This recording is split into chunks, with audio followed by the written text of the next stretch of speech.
instances, and I'm gonna be talking about feature detection, so edge detection using some custom weights and also advanced filters like Sobel filter, and also about like object labeling, and also extracting some bounding boxes automatically, which will be very interesting.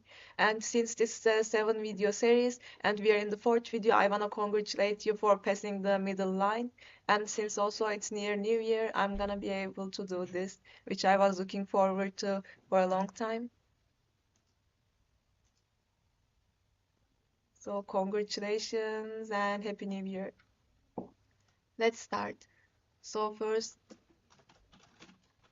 up, import the libraries we've been using.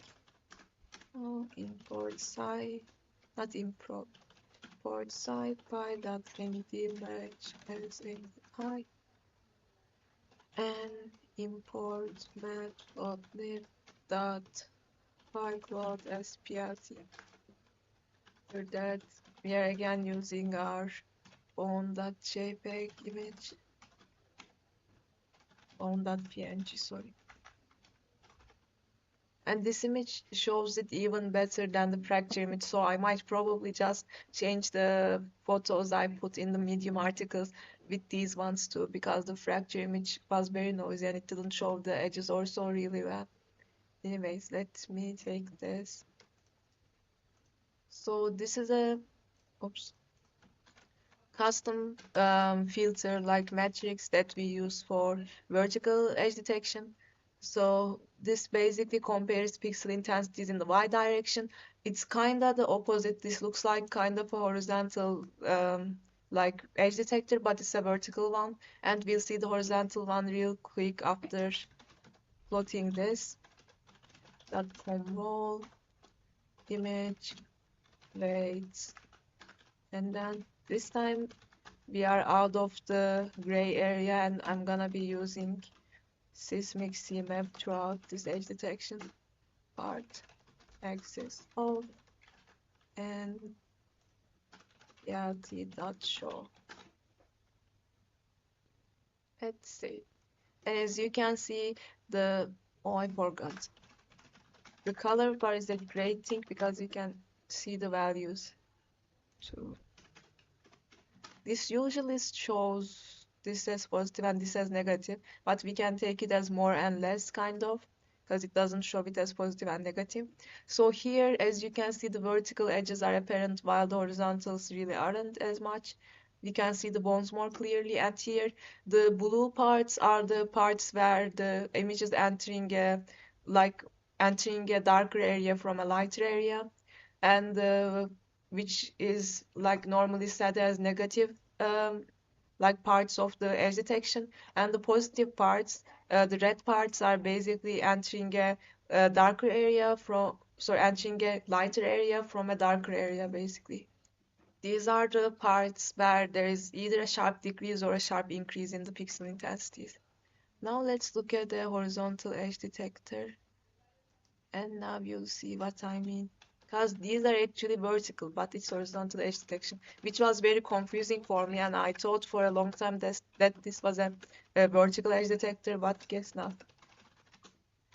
Convolve image weights, lt down, show edges, cement, seismic, and then we don't need to give the, or should we? Maybe not right now, but later we can give color bar plt dot this of plt dot show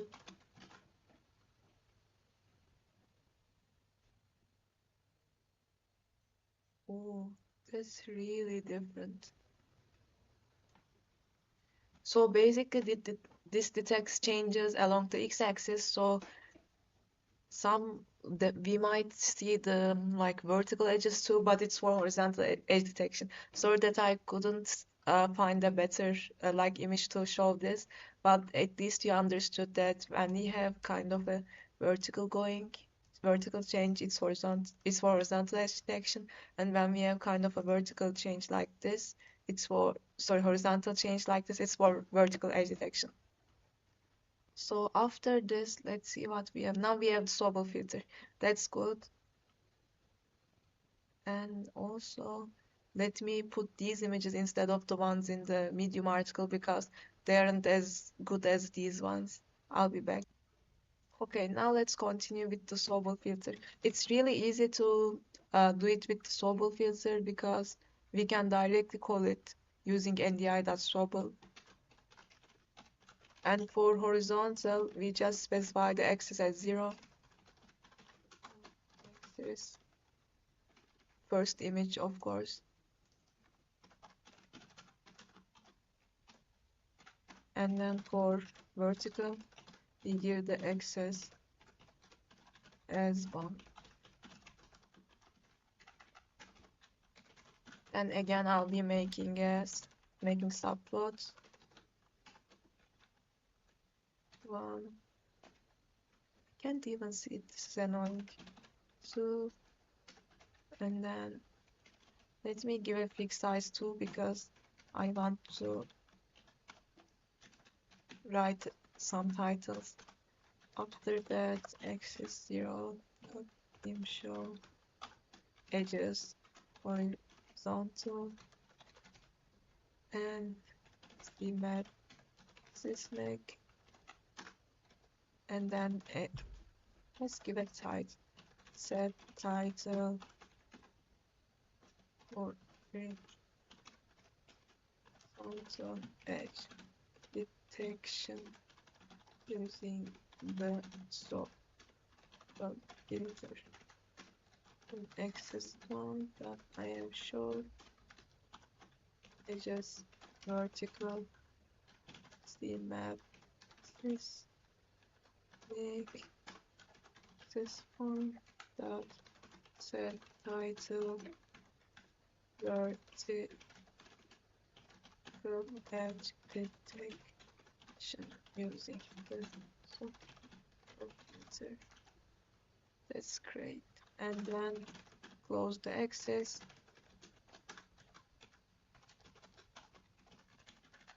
And then I'll directly show this.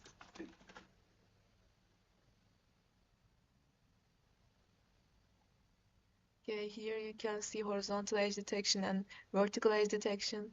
And I think this is kind of better than showing with this. It's like the horizontal edges are more apparent here like this. Here. And the vertical edges are less apparent. But the problem maybe that you are thinking right now is how do we show both edges, like vertical and horizontal at the same time? For that, we compute the gradient magnitude using the Pythagorean theorem, and the horizontal and vertical edges are using this combined to produce a composite edge map.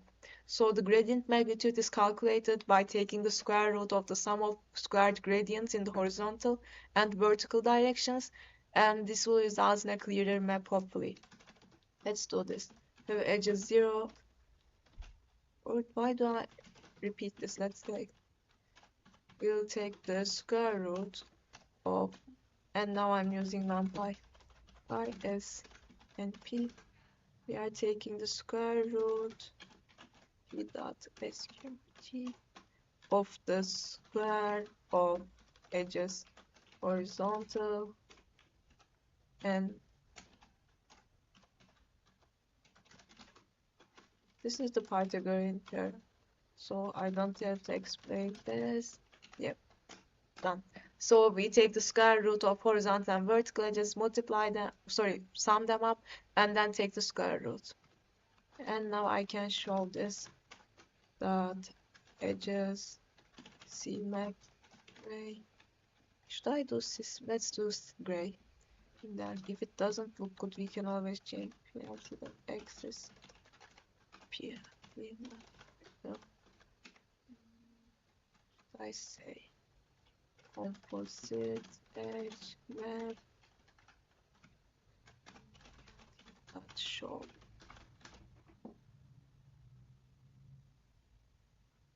And here we can see like the edges detected in both directions, though it doesn't quite is as seen as the seismic map. Can see all these like edges detected, but I'll also show it to you as a seismic map.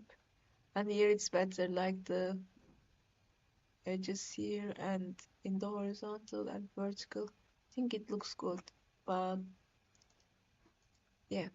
And this was all from the Sobel filter. Now finally we can go on to learn about object labeling and extraction. And we'll use some smoothing filters to reduce noise to be able to extract the labels and bounding boxes more easily. So we are not really like leaving filters just now. So for this, I've taken a lever decomp file because it will be easier for us to extract labels and bounding boxes. I've also turned on the lights because it's getting darker. So let me take, we have all the imports actually. So I'll just read the decomp file I've just taken from Kaggle, and then first we'll reduce the noise so that it will be easier for us to extract labels and bounding boxes. So let's see, Gaussian filter. I don't want to also smooth it a lot. Then we'll just label the whole thing as a whole. I'll say maybe 2. We can experiment with different values. And then I'll also put a mask to 150 maybe. Labels, labels. So the only thing we do is, it's very easy, call the label function. So, and then put the mask in it, and it will return the labels and the number of labels, which will print of labels and then labels. Yep. And then of course I'm gonna print the normal CT and the labels. Yeah, t.subplots. We have n rows 1, then 2 columns. For the first one, I'm gonna print image with CMap gray because it's not labels. It gives different indexes to different labels, so we can easily see them with rainbow, different colors. So axis 1, then I am show labels.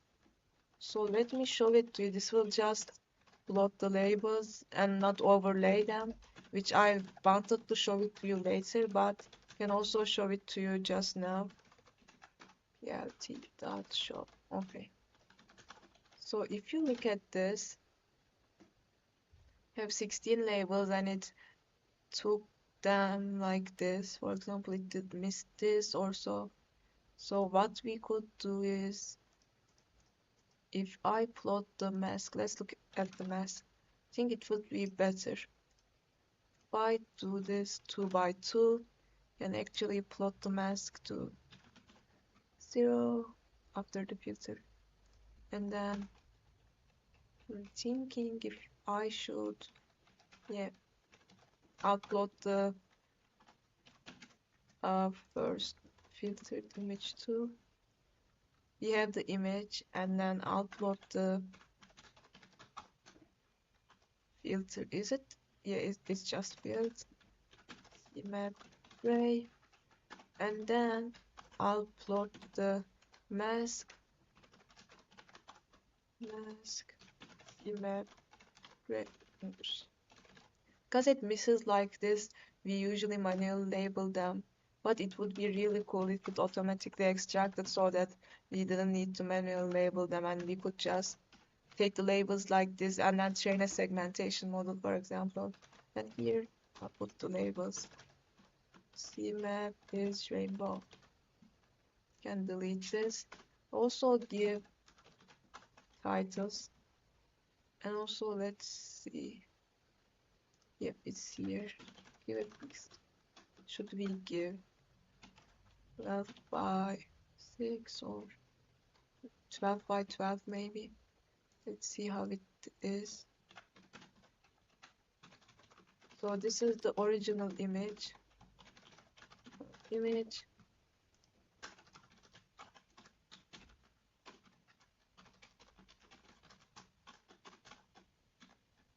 This is the fill smooth image with Gaussian filter. And this is the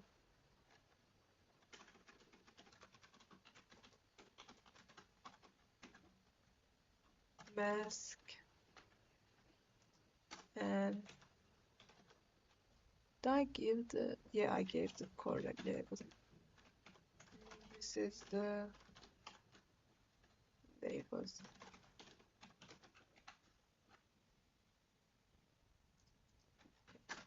Now let's see. Oops. Actually, we see them. So let me quick. Is it the labels? Of course. Okay. You look at the arrow, it really gives good hints. And now what's wrong? And it has not with access. Oh, okay. Let me quickly fix this and come back. The thing is, we need to have a nested one like this to close off the excess when we use this kind of both rows and columns. Okay, here you can see it's really smoothed here. Then we have the mask and the labels. It's because of the mask, I think, yes. If I said 6, oops, that's bad. If I say 64, let's see what will happen. Then look, it doesn't, and now that's the problem. The smoothing is hard to distinguish. Can say 100, we can. It's always good to experiment. Now we can, I think this is a good one, though it's not the best, I must say. It's 120 will happen. Then it doesn't read this. Maybe we can compromise 110.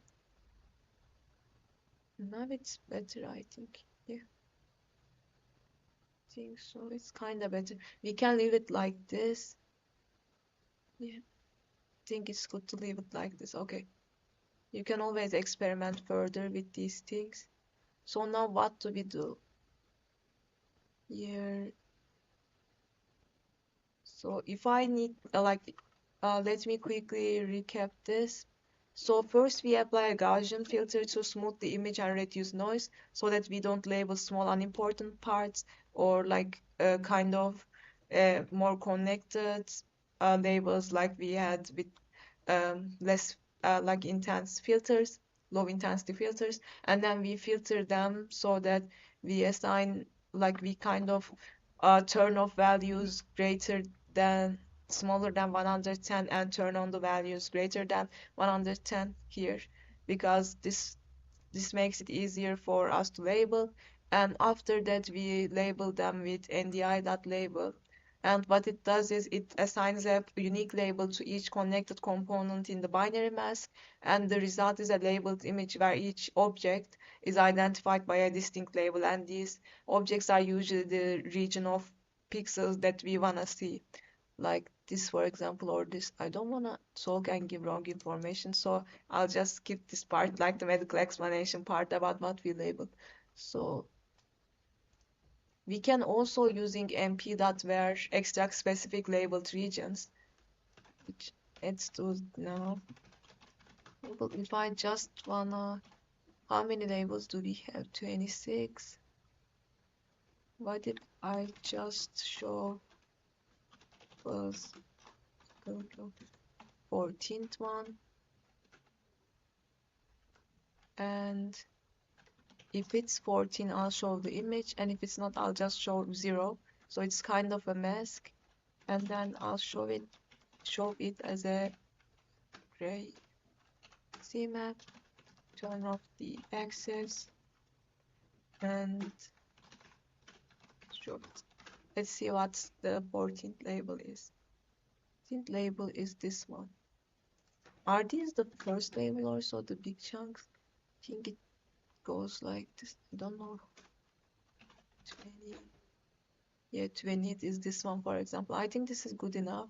We can also show multiple labels, but with a condition. For example, the with index greater than 20. And if we show it, we see these areas. And if we had said smaller than 20, would have, oh, it's funny. Which is most labels, I think almost every label is smaller than 20. That's why we see some kind of the full image. So other than that, we can also extract the bounding boxes, which I'm gonna show you now. So we say, let's say boxes, and we directly call the find objects function of NDI, give the labels to it. And then let's see the first bounding box. And then I'll also plot these bounding boxes. Subplots 1 to 5 for I in range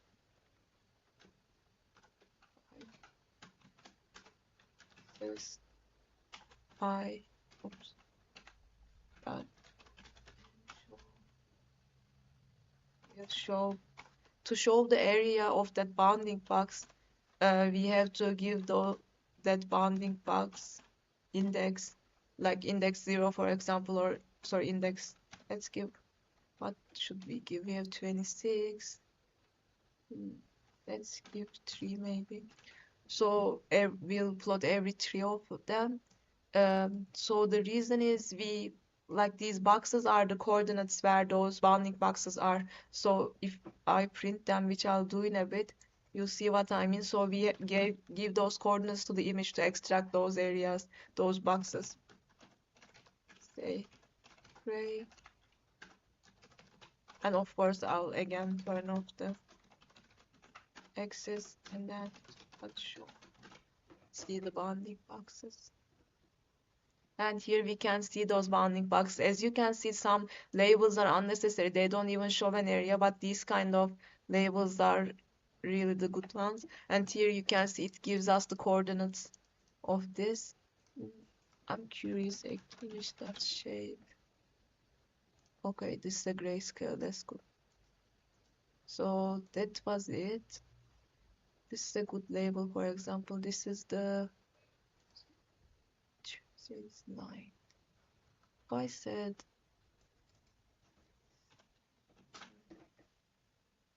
this one. Oh yes, one of the big areas. Okay, this is good. If I said greater, smaller than 10, also gives the most of the area. Look, the areas where we had previously as bigger than 20, they are gone here. So I think this is a better image. Okay, after this, let's see what we have. So I'll also show you how to like take those masks with median filter and binary closing so that it looks more like a label when after we mask them, instead of kind of these little gaps we had, they will be closed when we use binary closing. So let me show you how to do that. Also, I just want to experiment with these, and if we say sigma 5, then it smooths a lot and the label number decreases basically. This is better labels, but it's kind of too much smoothing. It's not really precise. We had taken sigma S4. Wonder what will happen. It's 17. And yeah, it's better. Look, these were interconnected before and now they are not. If I take 3, it'd be better, I'm wondering. This is 18. I think this is kind of the optimal one. I think so. Let's see with this. For example, fifth one. It's that one. 6. It's this one. Yeah, it's kind of better. Let's see with this one. Yeah, now we take these. Okay, it can stay like this too, but you can take any sigma value you want. Now let me do it with median filter. So I say image filters dot median filter. image size 10. I'll take a big size so that it smooths as well as Gaussian filter. Say mask start with dot where image filter is greater than 60. We'll say 1 and 0, not 0. Mask. Now we are gonna use binary closing to make a better mask, but I'll plot all of these for you to see. Then we can take the labels using ndi.label by labeling the mask. That print. Now let's see how many labels we have with this one.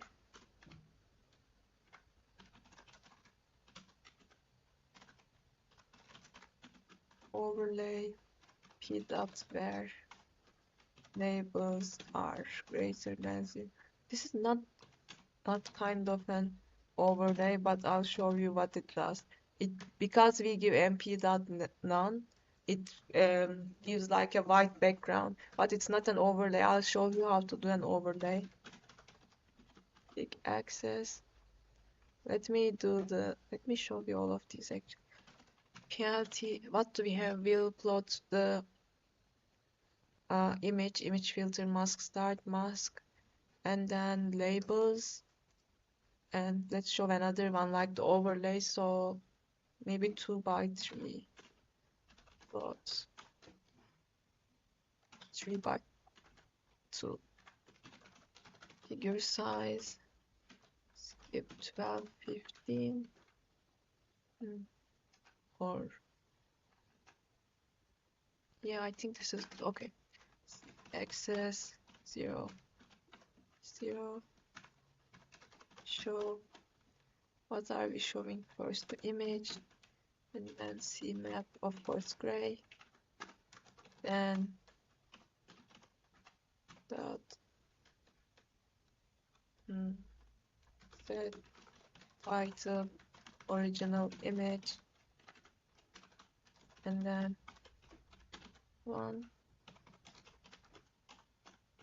image.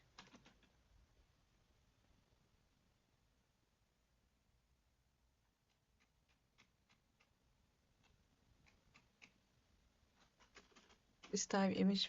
I'm trying to see in my mind how should I organize these. CMap gray, access 01, set title. We have the filtered image.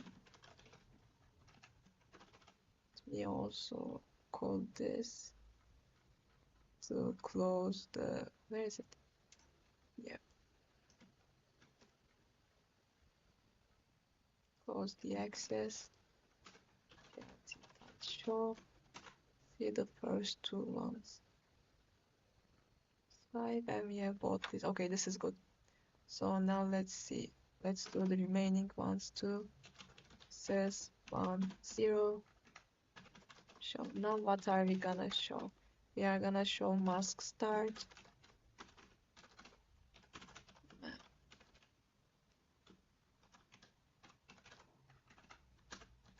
Then dot set title, like maybe threshold mask. This is good. And then one dot show,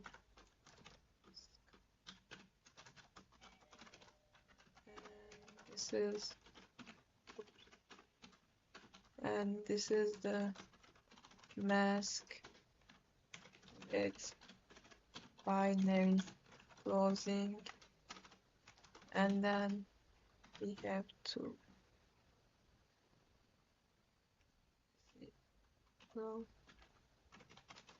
show finally the labels. Should I show? Yeah, I should show the labels. CMM gray or rainbow. Yeah, rainbow is better. Bow, and then access 0, dot set title labels, then 2.1 show overlay cmap rainbow access 201 dot set title say overlay. Okay, now let's see.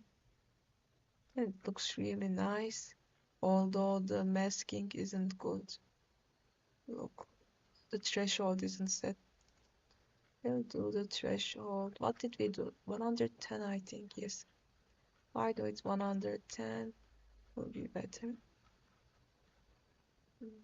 110, okay. Now it's better.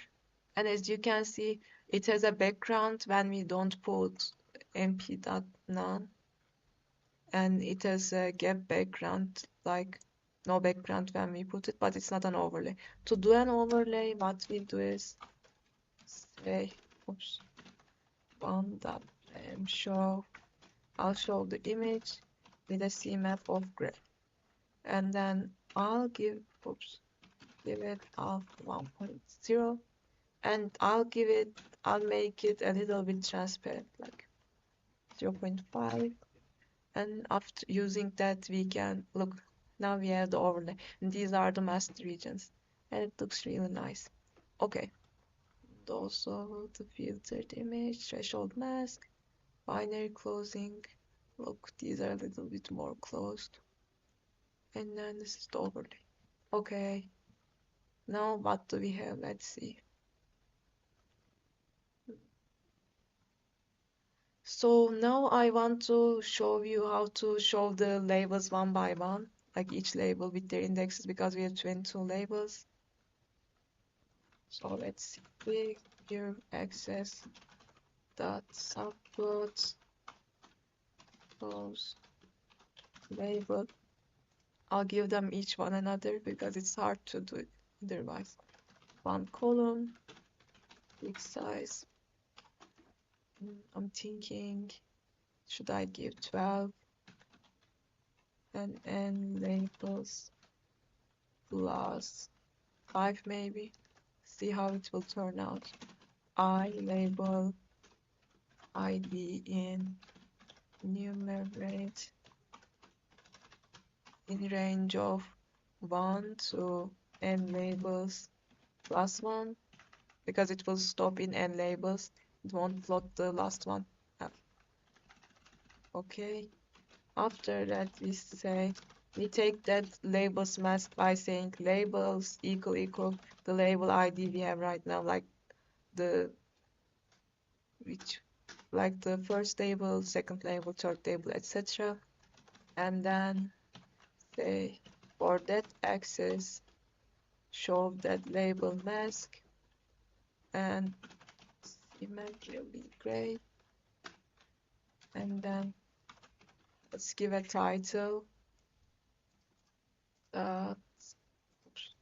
Why can't I select set title?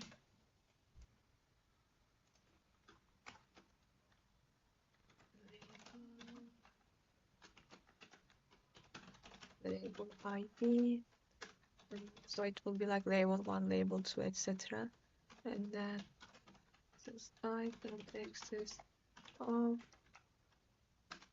then we say plt dot type layout, plt dot show.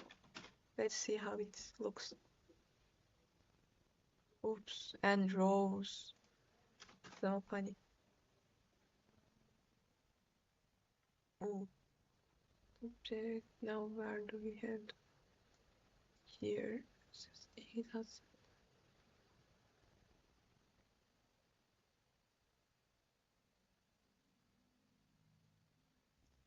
Oh, now I see it. Set title expects 2 arguments and it sees it as 2.